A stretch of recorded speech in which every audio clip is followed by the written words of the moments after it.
저희는 딱 한 가지만 얘기하고 들어가도록 하겠습니다. 오늘 논찬을 해주셨던 오삼열 선교사님의 글에도 나와 있었던 것처럼 오삼열 선교사님도 마무리에 그 얘기를 해주셨는데, 필드에 있는 선교사들이 선교사무총장과 행정사무총장을 선출할 수 있도록 정책위원회에서 선거 과정에 대한 수정이 반드시 필요하다. 거기에서 이사 이모님들과 그리고 선교사 지역 대표들이 참석했으면 좋겠다. 그리고 GMS 이사장을 선출을 할 때에 최소한 GMS 지역 대표들이 참석해서 투표권을 행사했으면 좋겠다라는 의견들이 나왔습니다. 이상입니다. 우리 이정화 목사님이 저희는 좌장님이셨는데요. 중요한 것은 파송교회 본부 필드 이 구조 변화에 대한 것은 다 공감을 하지만 가장 중요한 거, 필드에서 너무 한국교회를 모른다. 선교사들이 거기에 집중을 해서 말씀을 하셨습니다. 한국교회가 지금 어떻게 돌아가는데 선교사들이 너무 한국교회를 모르고 자기들 주장만 그렇게 내세우는 면이 있지 않나, 그런 말씀을 많이 하셔서 선교사인 저희들은 그냥 깨갱하고 가만히 있었습니다.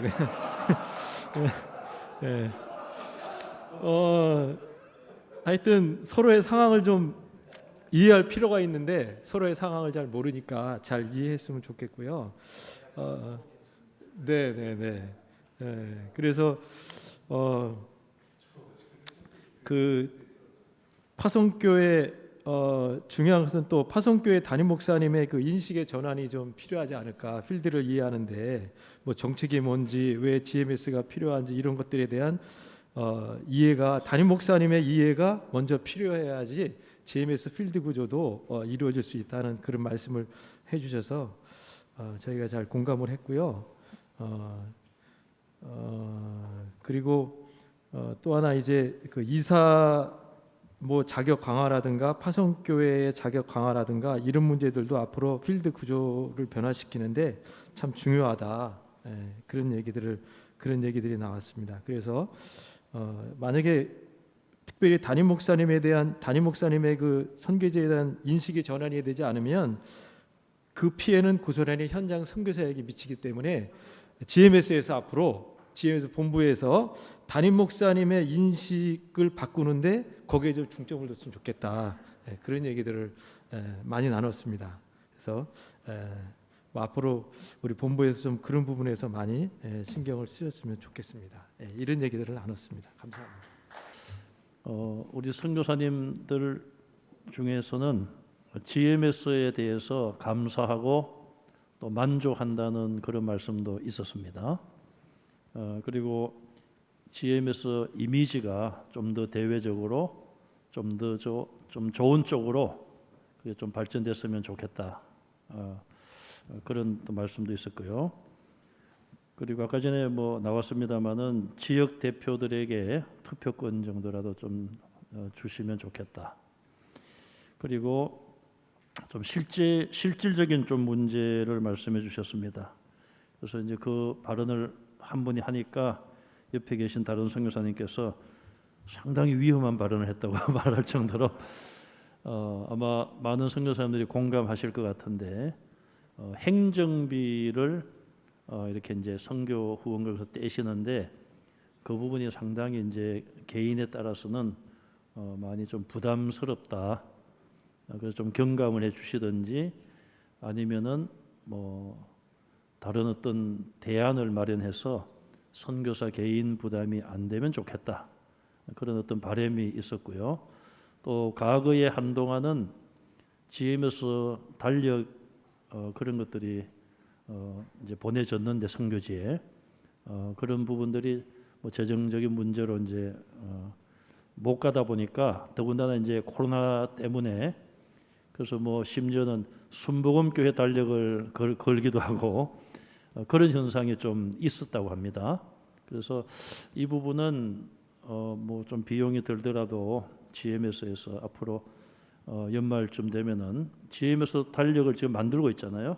그래서 최소한 GMS 소속된 선교사님들에게 좀 기본적으로 좀 보내주시면은 좋을 것 같고요. 마지막으로는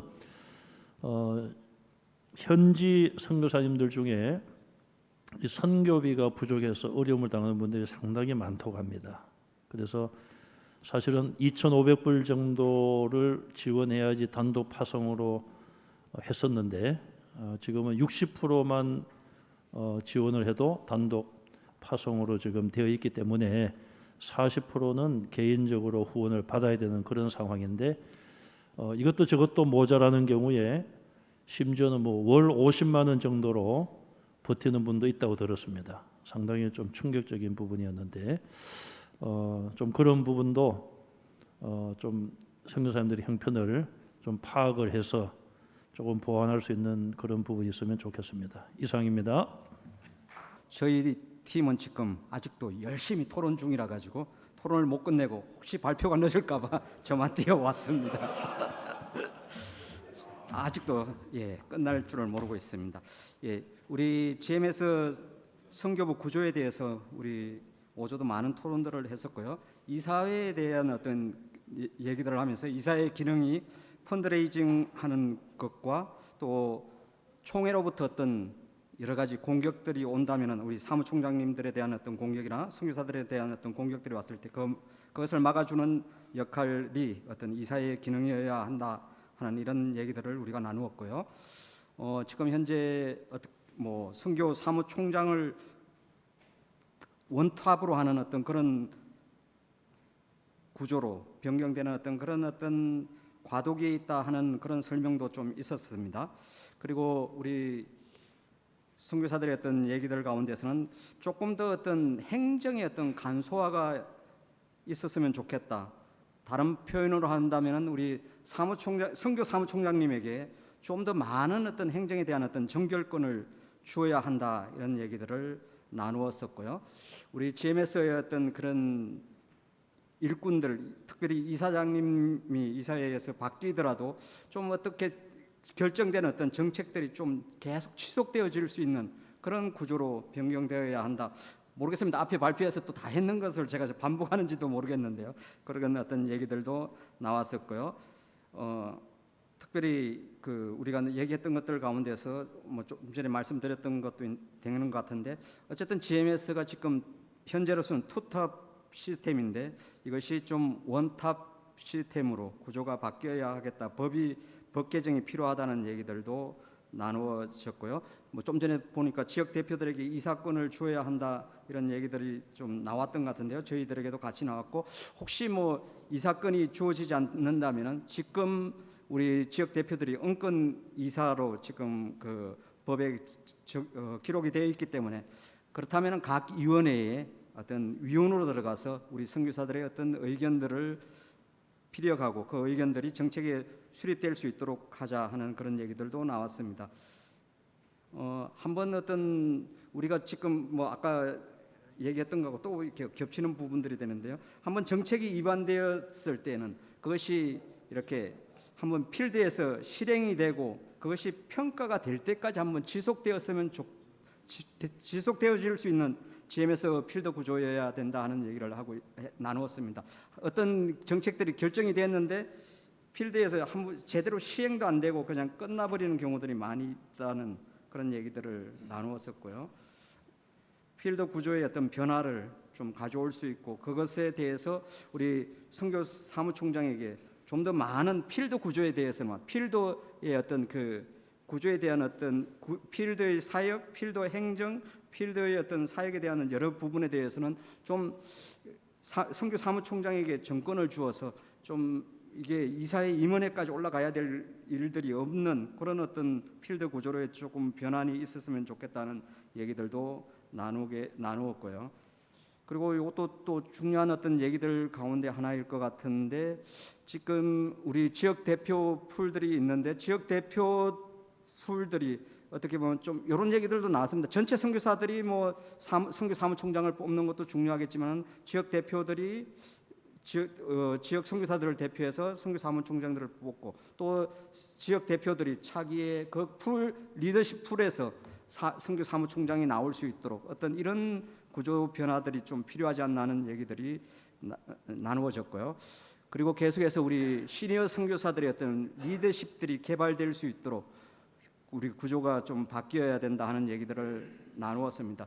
뭐 군대로 한다면은 한 30년 사역하면은 그래도 뭐 소장 정도 아니면은 대령급 이상 돼야 되는데, 선교사들은 어떻게 보면 30년 사역을 해도 뭐 대표 자리를 내려놓고 나면은, 아니면 다른 어떤 리더십들에서 그냥 2등병인지 1병인지 상병인지 이렇게 구분이 안 된다 하는 얘기를 하신 분이 있고요. 특별히 저희 조의 싱글 그리고 사모의 대표 회장 여성 선교사님들께서 우리 GMS 내에 정말 구조적으로 시급한 것들, 여성 리더십 개발에 대한 어떤 미래 청사진들을 좀 이번 기회에 만들어주는, 그렇게 논의하는 그런 장이 되었으면 좋겠다는 의견을 제시했습니다. 감사합니다.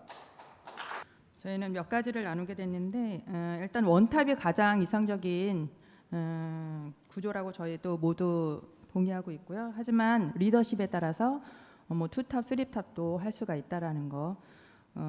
구조가 뭐 원탑이어야 된다. 근데 리더십이 없는데 원탑으로 이끌어 가는 거는 바람직하지 않다. 그 상황에 따라서 할 수 있다라는 거. 그리고 지교회를 깨워야 된다라는 거. 지교회가 지금 그 GMS에 대한 부정적인 시야가 있는 교회들에 대해서 우리가 그분들을 또 깨워야 되고, 선교에 동참할 수 있도록 GMS가 그 일을 위해서 또 해야 할 일이라는 거. 그리고 지역 선교부에 대해서 우리가 그 필리핀과 미얀마가 지금 권한을 이양해가지고 하고 있는데, 좋은 본이 나와가지고 다른 지역에도 선한 영향력을 끼칠 수 있는 그런 데가 됐으면 좋겠다. 그래서 본부와 지역 선교부 선교사가 하나가 될 수 있는 그런 것들을 이야기를 나눴고요. 그다음에 선교 사무총장을 선출할 때 선교사들의 의견이 반영되었으면 좋겠다, 이런 의견도 나왔습니다. 근데 이 모든 것에 본질적으로 우리가 하나님의 사람들이고 하나님의 일을 한다라는 거, 그거를 더 우선적으로 생각해야 되고, 그리고 우리가 교단 선교부로서의 정체성을 갖고 일을 해야 된다라는 거, 이렇게 나누었습니다. 이상입니다. 일단 브레인스토밍 법칙처럼 막 여러분이 같이 얘기했기 때문에 그거를 이제 정리를 하다 보니까 이제 본부, 선교사, 그다음 이사회 관련돼서 이렇게 나눠서 제가 정리를 했습니다. 이제 미래 발전을 위한 본부의 필드 구조 변화에 대해서 전체적인 결론은 체질 개선 문제는 교단 선교부 중심에서 선교단체 구조의 개선은 현실적으로 어렵다. 하지만 오산열 선교사님의 두 가지 개선 방향은 필요하다고 본다. 이게 전체적인 결론이고요. 여기에 따라서 이제 쭉 내용을 보면 그 본부 개선에 대해서는 뭐 사무총장님의 임기를 좀 더 길게 해서 단임제로 하는 것이 현 시대에 맞는다. 그다음에 사무총장의 이사회의 추인은 선교사 직선제로 선출하는 것이 필요하다고 본다. 그다음에 이사회 구조와 관련된 거, 이사회 구조에 관련된 이사회 임원들이 총회 구조를 따라가는 것이 바뀌어야 한다. 총회라고 하는 징검다리를 생각해서 참여하기보다는 선교부를 위해서 함께하는 구조로 가야 한다. 이사회 모든 위원회의 선교사들도 함께 참여해서 소통해야 한다. 왜냐하면 소통하지 않으니까 서로 멀리하게 되고 서로 오해하게 된다. 세 번째, 본부와 이사회 그리고 지역 선교부 지부의 임기가 서로 상충되기 때문에 엇박자가 많이 나고 있고 서로 간의 소통에 문제가 있다. 따라서 임원장 목사님의 두 번째 제안대로 정관과 규칙을 좀 더 세문화해서 조정하는 것이 반드시 필요하다. 본부의 행정 전문가 배치를 하기 위해서는 본부의 위치를 수도권으로 이전해야 한다. 이거 제가 말한 겁니다. 왜냐하면 지금 간사들이 되게 힘들어 하잖아요. 그다음에 또 하나는 이거는 현실적인 문제인데 어렵죠. 하지만 대안을 찾을 필요성이 있다고 봅니다. 출퇴근하는 시간의 로스, 그러면 업무에 엄청난 피로감을 주고 그리고 효과적인 업무를 할 수가 없어요. 그렇게 되면 선교지에 바로 연결되기 때문에 선교사님들이 피곤해지고 간사님들이 자주 바뀝니다. 지금 그 다음에 어떤 휴가로 인해서 이게 없잖아요. 그러면 대신하잖아요. 그러면 서로 몰라. 누구세요? 전화하면 이렇게 되는 겁니다. 이런 전문성이 없는 거죠. 이렇게 되니까 서로 힘들고, 그 다음에 마지막으로 형식적인 본부의 이사회 구조를 좀 더 개선해서 선교사들과 소통하는 조직으로 바뀌어야 한다. 한 가지 더 있네요. 선교사 파송 관련된 건데, 본부와 선교지의 구조를 좀 더 세분화해서 구체적으로 본부 지원을 할 수 있어야 하고 전문적인 선교사들이 훈련이 되어 선교지로 파송되도록 본부의 역할을 조금 개선했으면 좋겠다. 이상입니다.